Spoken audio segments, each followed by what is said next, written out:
Bismillah, alhamdulillah, wa salatu wa salam ala rasulillah wa ala alihi wa ashabihi ajma'in. So we start today, inshallah, on hadith number 57. Bab al-qira'atu wal-ardu ala al-muhaddithi.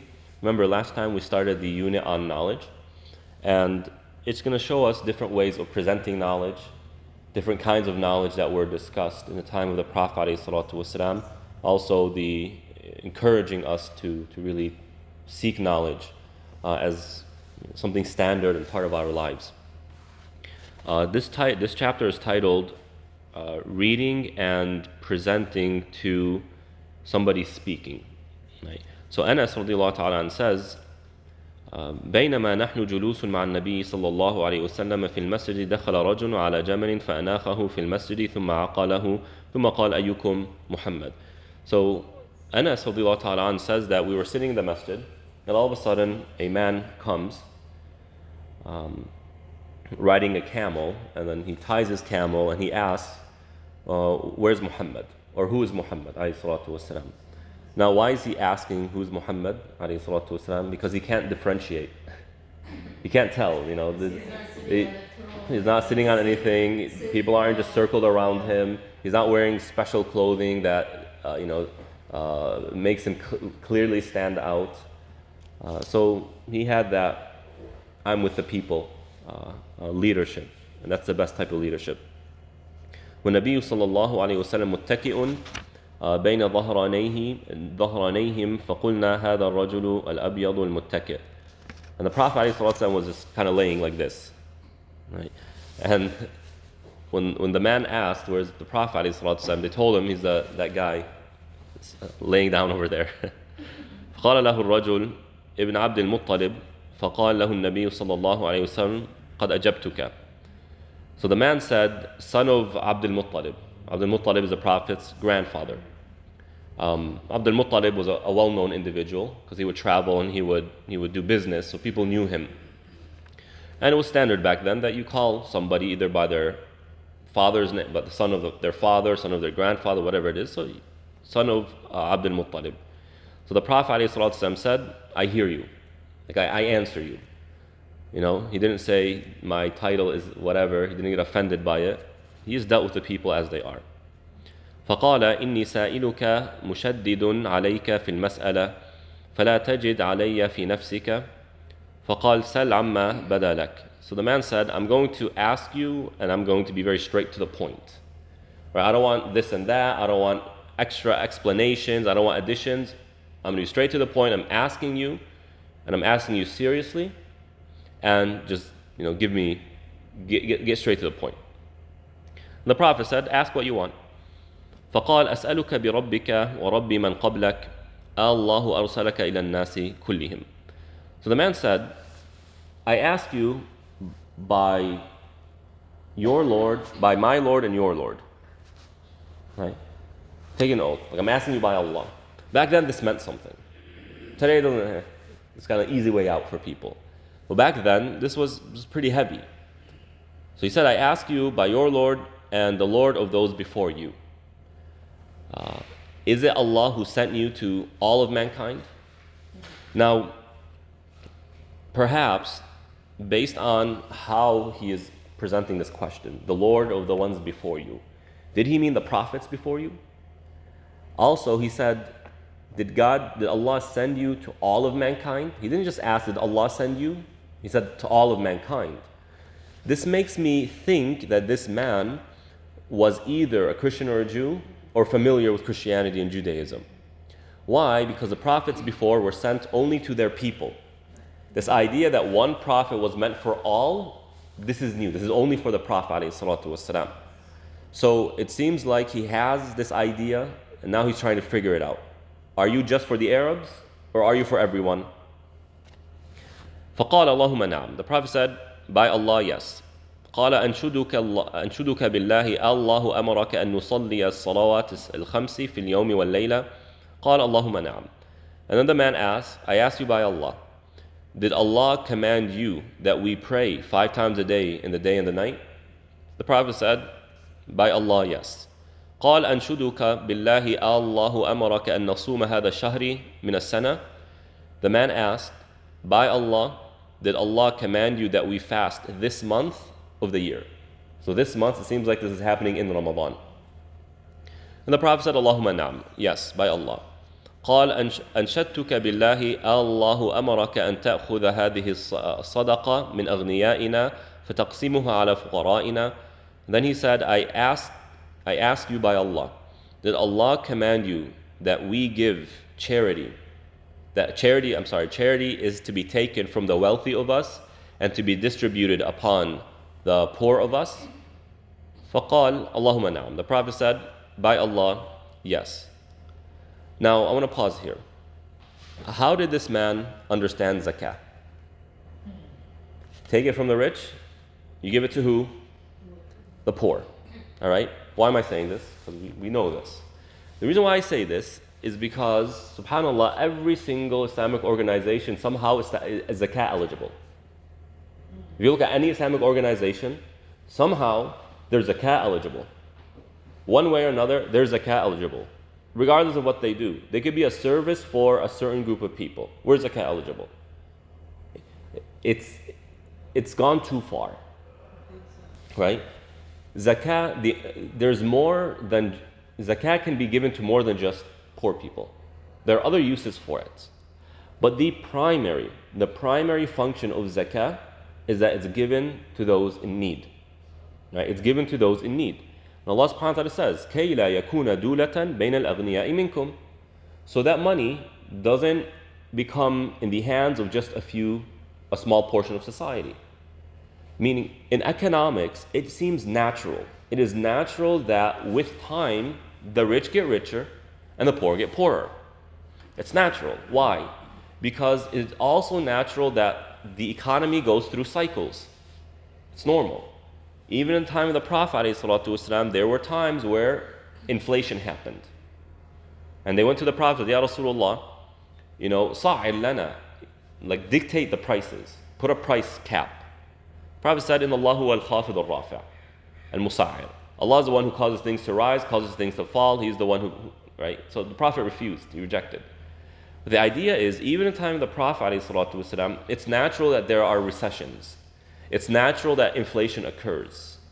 Sometimes it's man-made, sometimes it's not. I'm just saying that it is a normal part of human society, as history shows us, that the economy goes up and down. In the time of Yusuf alayhi salam, 7 years of prosperity, followed by what?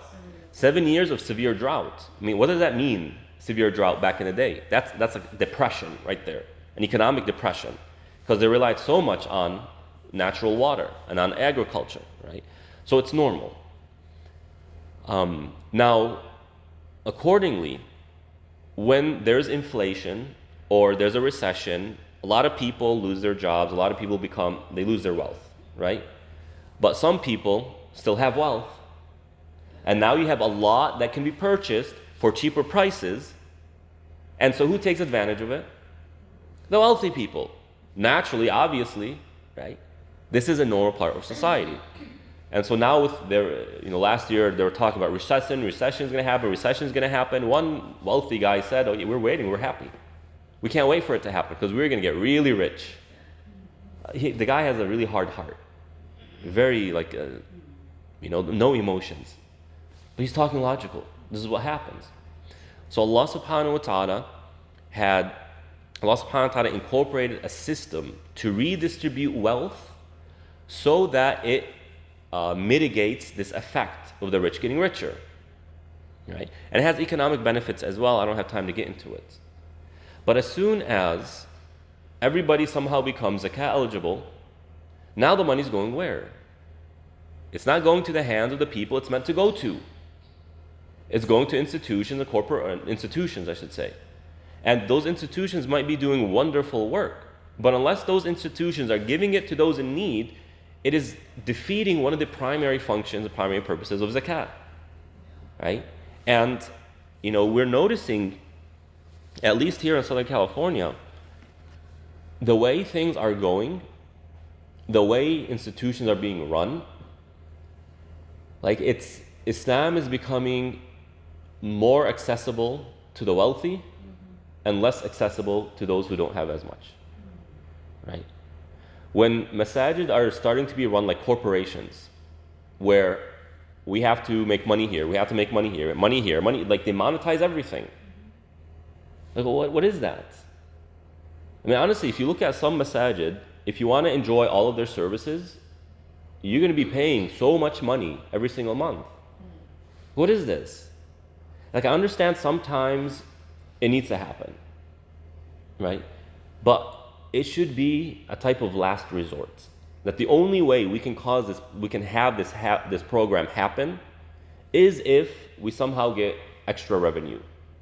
Or else we don't have the budget to do it. Fine, whatever. Better than nothing, right? But this idea that how can we make money here and how can we make money here and membership and all this stuff, people don't like it. And people are seeing that, what is this? Islam is for the rich? Islam is for the wealthy? Absolutely not. So we need to be very conscious of this. Our institutions are non-profits that are meant to serve people. And we need to make sure that it's accessible to all people, not just some people who have a surplus of money. I mean, Islamic schools are bad. Islamic schools make it difficult enough. When a parent has 3 kids, they want to send to Islamic school. I mean, how much does that cost? Right? So how far can this go before it starts to actually damage the community? They talk about increasing wages and increase the minimum wage and all this stuff. Right? I mean, people want to live. But at the same time, these corporations, what are they going to do if they have to raise wages? They're going to increase the prices. And so who benefited? The corporations didn't get harmed in any way. They still maintain their profits because, the CEO wants to make his $20 million because, it's anything less than that. How can he live, right? How can she live? But those who want pay raises are now going to have to deal with increased prices, right? So it's not that those who are asking for pay raises are doing something wrong. They want to live, right? What's wrong is that the corporations say, okay, we'll just increase prices. So where's the end to this? Anyway, that's my little rant. So we really need to be very conscious. Not anybody, I'm saying this to you all, just because an Islamic organization says that they are zakat eligible, does not mean they're zakat eligible. Is care eligible for zakat? I don't want to get into specifics because this is public, right? But we could talk off camera. Anyway, so if you have zakat to give, find yourself a poor person, somebody in need, and help them. Or give it to an Islamic organization that gives it to the poor people. And if you like a certain institution or organization that you think is doing good work, ask them, what do you use your zakat for? Where does it go? If it goes to the hands of the poor people, those in need, fine, right? But if it ends up going I don't think any Islamic organization takes zakat money, puts it in their pocket. Let me be very clear here. But it's what it's being used for. They might use it for their own operations. It's not the way it works, right? Anyway, so please don't take what I said and apply it to any specific organization. I'm just giving you a general overview. فقال الرجل آمنت بما جئت به وأنا رسول من ورائي من قومي وأنا ضمام بن ثعلب أخو بني سعد بن بكر أبي سعد بن بكر. So this man then said, I believe in what you have come with, and I am a messenger to those who I'm going back to. Meaning I will relay this message, I will relay what you said, Rasulullah, to those people who aren't here, to my people. And he said, my name is Dhimam ibn Tha'laba, and I am the brother of the children or the tribe of Sa'd ibn Bakr. Right? So the idea here is that part of our responsibility when we acquire knowledge is to share that knowledge. Right? To share that knowledge. I think last week, was it last week? No, we haven't got to that yet. So if you have knowledge, share it. Share it to the best of your ability. And no, you don't need to be some, fancy, smart person to relay that, I heard the Prophet ﷺ say this. Right? You're sharing it. Or share what you know and that's simple to you, right? So sharing that, as Muslims, we pray 5 times a day. Very basic to us, but it's part of sharing the information.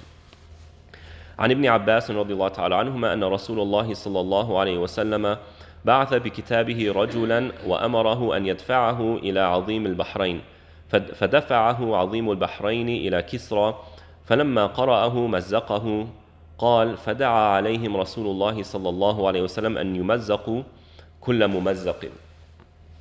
So here the Prophet ﷺ wrote a letter and sent one of his companions to take it to the leader, the political leader of Bahrain. Right? Bahrain, we know, is a little island today. Back in the day, Bahrain was the entire, or almost the entire, east portion of what's now the Arabian Peninsula. So what's now Saudi Arabia, the eastern portion, all of that was Bahrain. And they were an independent state, so to speak, but under the Persian Empire. Right? So they were basically functioning under the Persian Empire. So when the leader, the king of Bahrain, received a letter from the Prophet ﷺ, he forwarded it to Kisra, the king of Persia. So when the king of Persia received the letter, he ripped it up. He just ripped it up. Yeah. So when the word got to the Prophet ﷺ, the Prophet made dua against him and said, may Allah rip up their kingdom in every way. And so, subhanAllah, once about, maybe less than 10 years after this, maybe a little bit more, when the Muslims fought the Persians, after that, the Persian Empire was dissolved, entirely gone, ripped apart, till this day. Persian Empire never restored itself. It no longer exists, completely blasted out of history. Whereas the Romans, if you remember, when we started Bukhari, we spoke about when Abu Sufyan met Caesar in that conversation. How the Caesar of Rome, although he didn't believe, he respected the Prophet ﷺ, and he respected the letter. And I believe it's in, I forgot where I read this, I think it's in Fathul Bari. It said that the Caesar took the letter of the Prophet, rolled it up and put it in a container to be preserved. And it said that every time a new Caesar would come, one of their rituals, you know how when a new president comes, there are rituals and all that? One of the rituals of becoming Caesar was to take that letter, take it out of the container, kiss it, and put it back. Right? Out of respect for the Prophet ﷺ. And so what do you see throughout history until today? Rome still exists.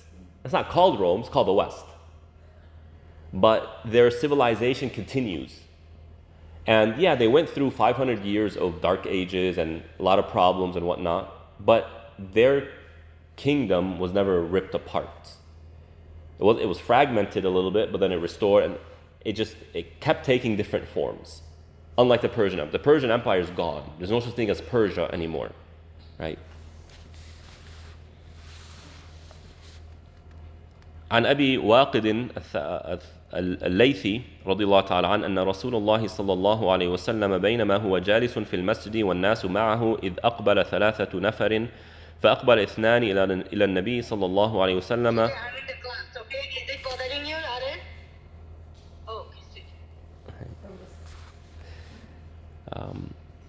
فأقبل 2 إلى النبي صلى الله عليه وسلم وذهب واحد قال فوقف على رسول الله صلى الله عليه وسلم فأما أحدهما فرأى فرجة في الحلقة فجلس فيها وأما الآخر فجلس خلفهم وأما الثالث فأدبر ذاهبا فلما فرغ رسول الله صلى الله عليه وسلم قال. So here the Prophet ﷺ was sitting and he was teaching. He was giving some sort of talk. And while the Prophet was talking, 3 individuals came. 2 approached and sat. So imagine, I'm sitting in the masjid, in the musalla, and I'm giving a talk. And 3 people enter. 2 of them come and they sit down and they listen. And one of them goes back. I'm sorry, before that. So two of them come and they want to sit. One finds a space closer to the Prophet, so they go and they sit closer. The other just found the nearest opening and they just sat in the back. And the third left. They didn't stick around. So the Prophet ﷺ, after finishing his talk, said, أَلَا أُخْبِرُكُمْ عَنِ النَّفَرِ الثَّلَاثَةِ, should I inform you about these three individuals? أَمَّا أَحَدُهُمْ فَآوَى إِلَى اللَّهِ فَآوَاهُ اللَّهِ. As for one, they were looking to be near. Right? They were looking to be near. They're looking for a place, an opportunity. فَآوَاهُ اللَّهِ. So Allah brought them near. Right? So Allah brought them near. They were looking to be close. They were really excited. They wanted to participate. So Allah subhanahu wa ta'ala brought them close. وَأَمَّا الْآخَرُ فَاسْتَحْيَا اللَّهُ مِنْهُ. As for the second one, where did the second one sit? In the back. But he sat. Why did he do that? Because he was shy. I'm going to sit there walking over people. I don't need the criticism. Right? He just sat. So because it was his hayat, his ethical modesty, that made him sit in the back, استحيا الله منه. Right? Allah subhanahu wa ta'ala treated him similarly in that he honored this man's intention by rewarding him in a certain way. Right? Perhaps that Allah subhanahu wa ta'ala will not refuse his dua because that's part of Allah subhanahu wa ta'ala. As the Prophet says, that Allah is shy, so to speak. I'm just using the word figuratively here. Allah is shy that when somebody raises their hands and makes dua to him, that the person puts their hands down and Allah hasn't given them anything. Right? Also, part of this is to forgive sins. That Allah subhanahu wa ta'ala is, again, figuratively speaking here, shy to punish this person. So Allah pardons their sins. وَأَمَّا الْآخَرُ فَأَعْرَضَ اللَّهُ عَزَّ وَجَلْ عَنْهُ. As for the last one, Allah turned away from him. He what? Turned away. So Allah subhanahu wa ta'ala turned away from him. Okay. What does this mean? When Allah subhanahu wa ta'ala أعرض الله عنه, Allah turns away from him, it could mean Allah turned away from his sins. Right? Allah just ignored the sins. Or it could mean something negative. That person turned away, so Allah turned away from him in terms of his rahmah. Meaning Allah withheld his rahmah from him. Right? So which one is it? Well, if you notice the first two, Allah rewarded them based on what? What they were trying to do. So it begs the question, this third person, why did they turn away? Why did they leave? If they left because this is nonsense, I don't need this, they're a hypocrite, then we know what أَعْرَضَ اللَّهُ عَنْ means. Right? Allah turned away like in a negative way. But if this person turned away because, man, I have some things to take care of, or I have some business to take care of, I can't stick around, I don't have time, or they know that they can't stick around the entire time and they feel like it's not appropriate for me to just get up in the middle of the talk and leave the Prophet ﷺ. So when they saw the talk, they just kind of exited. So it wasn't out of ill intention, it was just there's something else. Now, is it haram for a person to leave a talk? No. Is it an obligation for somebody, if they see a talk, to attend it? You know, if I'm sitting blabbering downstairs and you come, I'm like, I'm not interested. Do you have to stay there? No. So, if the person has no ill intention, then why would Allah punish that person if it's not an obligation or something, or the person did anything haram? Okay. Also, there's another hadith that describes something similar, in which you have something similar happening here. I don't know if it's the same story, but something similar is happening. And part of the lessons of that hadith is just by simply being in a place where there's barakah, even though they didn't stay there, passing by a place of barakah, you get some barakah from it. Right? So if this person didn't have ill intention, we understand it as positive, to an extent. So they gain even some barakah just by being near a place or passing by a place where knowledge is being given. Right? What is this teaching us? When you come and learn, there's more going on than you simply taking information that you can use in your life. If that's the only thing happening, wallahi, it's worth it. Because we human beings are meant to be rational, logical beings. And you need knowledge for that. But there's more going on. There's so many hadith where if you're sitting in a gathering where Allah's Quran is being recited or it's being studied, what happens? Right? The angels descend and surround that place. Allah sends sakina, peace down. Allah sends His rahmah down. And Allah talks about these individuals to the angels. Right? This is what's going on. Meaning, being in the presence of Islamic knowledge is part of your well-being. I'm talking about psychological well-being, emotional well-being. And on top of it, you have this. If your intention to come is you want to be near to Allah, then Allah is saying, the Prophet is teaching us here, Allah will bring you near. He will bring you near. Or if you're doing it because you feel like this is, it's better for you, well, Allah will give you better. And so on. I mean, even if you're just passing by, let's say, you have a doctor's appointment at, 1 o'clock sharp. You can't stay for the entirety of the time. You know what? Still come. Even if you just come pass by. Why? Because you can get some of the barakah. Or you had an appointment before the lesson and you're late. You know what? I'll just go home. I'm like, no, come. Even if just for a few minutes to get the passing by, right? So, subhanAllah, there's so much reward in seeking knowledge. There's so much reward in being the presence of being in a place where knowledge is being distributed and administered. So take advantage of it. And we tend to not to. Right? So many people think is not for me, it's for certain people. No, it's for everybody. Right? It's part of bringing barakah to your life. باب قول النبي صلى الله عليه وسلم رب مبلغ أوعى من سامع. This chapter is called the statement of the Prophet عليه الصلاة والسلام, perhaps somebody who is relaying a message will relay the message to somebody who understands it better. Meaning, I'm here, I learned something, and then I shared what I learned to somebody else. It is possible that the other person will understand what was just shared more than the one sharing it. Right? So this is very beautiful, and because it creates this mindset of opportunity. Like maybe if I share this to somebody else will benefit more than me. And that's meant to make a believer happy, by the way. It's meant to excite them. Because, hey, you know what? I could plant seeds over there and get reward for it while somebody else is doing the work and not me. That's a pretty big opportunity.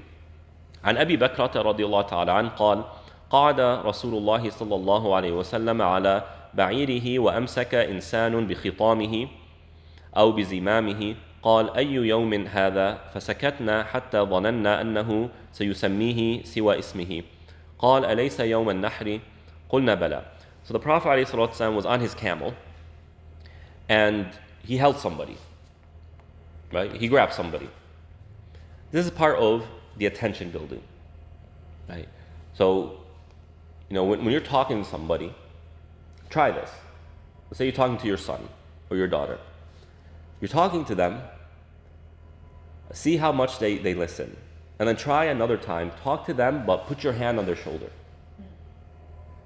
Put your hand on their arm, grab their arm. Right? What you'll find, see, our skin, you get a lot of information, a lot of sensation from the skin. So the touch does a lot for the human being. We love to be touched. Right? So the Prophet ﷺ would do this a lot. He would do this a lot. While talking, he will hold somebody's hand, he will put his hand on their shoulder, etc., to get them a little bit more into it. So the Prophet ﷺ, grabbed this individual and he asked, what day is it? Right? Now, he's in a group and he touched somebody that actually has an effect on those who are just watching. Right? So he asked, what day is today? So they stayed silent. And this was part of the adab of the companions, the Prophet ﷺ. Why? Because even though they knew what the answer was, they loved to hear it from the Prophet ﷺ, number one. Number two, they say, well, perhaps something has changed. The Prophet got revelation, new revelation. They said, we stayed silent until we thought he's going to change the name. They knew the name. And number three, well, if they give the answer, it's kind of the end of the conversation. But maybe if they don't give the answer, the Prophet will give them more information than they thought that he was going to give. So they get a little bit more. So the Prophet said, is today not the day of Nahr? Meaning this is the days of Eid al-Adha. Specifically Eid al-Adha. قلنا بلى. They said, yeah. قال فأي شهر هذا فسكتنا حتى ظننا أنه سيسميه بغير اسمه. And then the Prophet asked, what month is it? And then they stayed silent.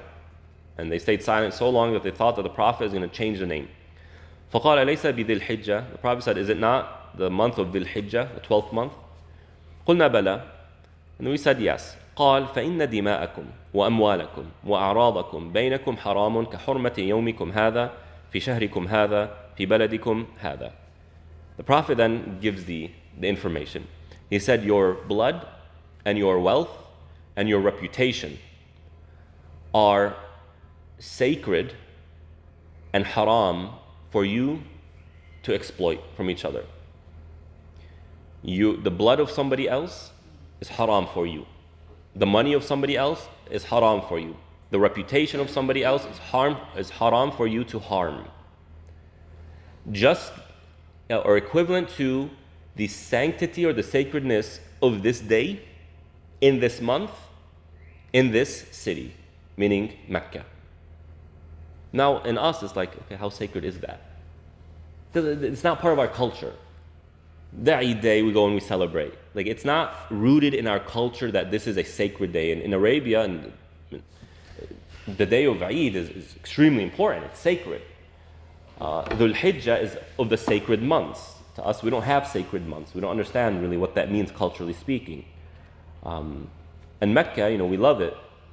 It's sacred, but it's not like that home that we are connected to. We go there for Umrah, we love it, but understand their perception. Like, wow, this is as sacred as you can get. How much more sacred can it get? You can't. So in the mindset, man, the blood of a fellow Muslim, the wealth of a fellow Muslim, the reputation of a fellow Muslim is sacred. Don't play around with this stuff. Don't.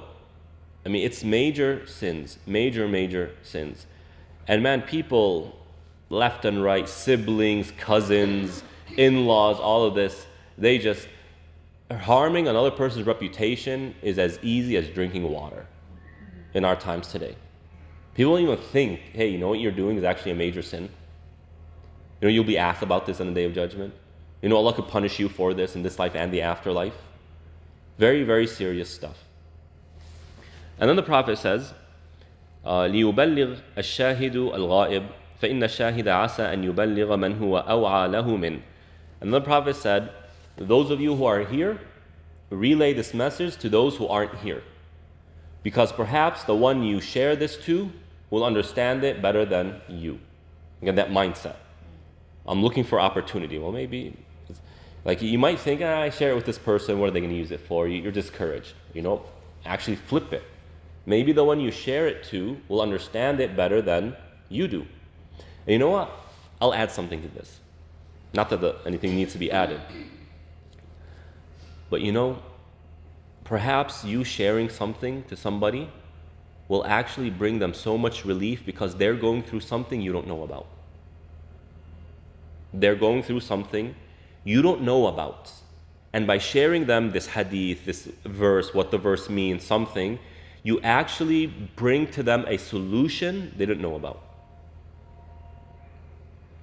And not only are you getting the reward of sharing knowledge and applying the sunnah of the Prophet ﷺ, you're also getting the reward of alleviating a difficulty from somebody. Well, don't underestimate this. Everybody's going through something. Everybody. And even in my own personal life, I can't tell you how many times I'm dealing with something, I'm trying to figure out something, I'm trying to solve something.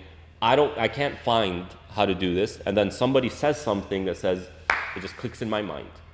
That's it. That's it.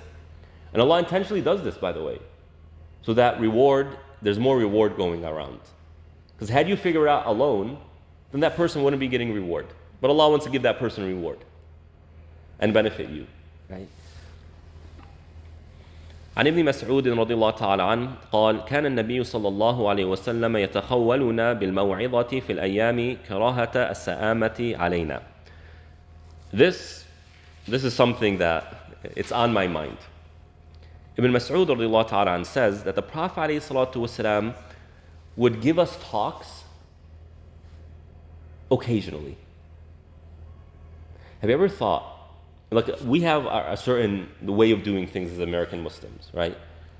How many lectures are going on at this masjid every week? Multiple, right? Multiple. And if you add the other masajid going on, multiple, right? The Prophet ﷺ would give a talk every few days. Even Ibn Mas'ud radiallahu ta'ala an, after the death of the Prophet, when he was in Iraq, his students came to him, the people came to him, said, Ibn Mas'ud, talk to us more, teach us more. He was only teaching them once a week. Once a week. And he said no. Why? Because of this. He quoted this. Why? كَرَاهَةَ السَّآمَةِ عَلَيْنَا. The Prophet was afraid that we would get bored. Look, if you just look at humans, as human beings, if something doesn't stimulate us, we're bored of it. Right? When you look at people who, when they first start to practice Islam, they're very excited. It's all new, it's all interesting, they're very energetic. But what happens over time? They get used to it. It's no longer as stimulating, it's no longer as interesting. Herein lies the challenge. And some people fall off. I mean, they literally fall off. They don't continue. They stop. They start going back, right? So there is an amount of wisdom that goes into how to share information. How much information should I share, right? And it goes back to just a human being. How much can I tell you before you start getting bored and it's no longer effective? What we want is when we talk, it brings about change. There's fruits to it. And what's the best way of doing it? Now, alhamdulillah, when you look at multiple talks going on in this masjid, it tends to cater to different groups, right? And so, inshallah, there's not too much repetition. But the idea is, if the Prophet ﷺ took this to heart and wasn't talking a lot. Of course, the Prophet never blabbers, astaghfirullah, but he wasn't talking a lot. And looking at hadith, I mean, how long is a hadith? When a Prophet gives a talk, this is it. We were sitting with the Prophet and he was teaching us. What do you think? It was an hour lecture? No. It was memorizable by even a child. But it was powerful, right? The Prophet ﷺ says, it is part of good understanding of Islam that you shorten the khutbah, the Friday khutbah, and you make salah longer. How do we do it today? No. The opposite. Khutbah is longer, salah is very short, because we want to go back to work. Before COVID, the khutbah time was 30 minutes. And then during COVID, we shortened it to 20 minutes so that people don't be around other people for too long. And after COVID, I said, let's keep it this way. And now I'm thinking to shrink it to even 15 minutes. Khutbah 15 minutes. When people ask, why don't we have the Prophet's khutbahs? And he was in Medina for how long? 10 years. Let's just say Jum'ah came 2 years into Hijrah. Let's say we have 8 years of the Prophet giving khutbahs. How many khutbahs is that? That's 400 plus khutbahs. We don't have any? And the answer is, no. Some of these is the khutbah. This is the khutbah of the Prophet ﷺ. I'm not saying this literally, but some of these, what we go over, this was his khutbah. And sometimes he would just recite Quran for his khutbah. Yeah, one companion, she says that from how many times the Prophet's khutbah was reciting Surah Qaf. I memorized it. Sometimes that was his khutbah. They understood it. Now, I'm not telling people just sit and, because people aren't going to understand it. Right? But the idea is, it is part of the Prophet's way to understand the humans that he's dealing with and to teach them according to who they are or what they can handle. Right? Now, this same idea can be applied in parenting. Right? Like honestly, some parents give so much advice that by the time the child is 12, they have mastered the art of letting information in one ear and out the other. Why? Because in every single day, do this, don't do that, careful of this, careful of that. We can't handle it as human beings. And I tell parents, I'm not talking to you, right? You finish your parenting, as far as I know. You have grandchildren now, alhamdulillah. You still do it? Alhamdulillah. Well, you're senior in this regard, so I'm not talking to you literally. I'm talking to anyone who watches this. Yeah.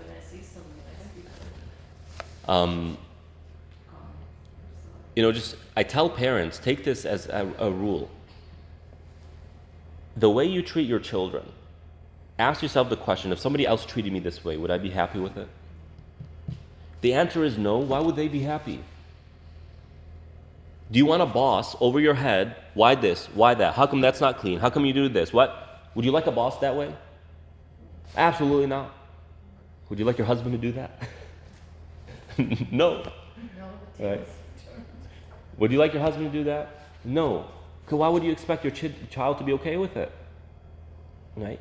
So, be wise in how much advice you give your children. You have to give advice.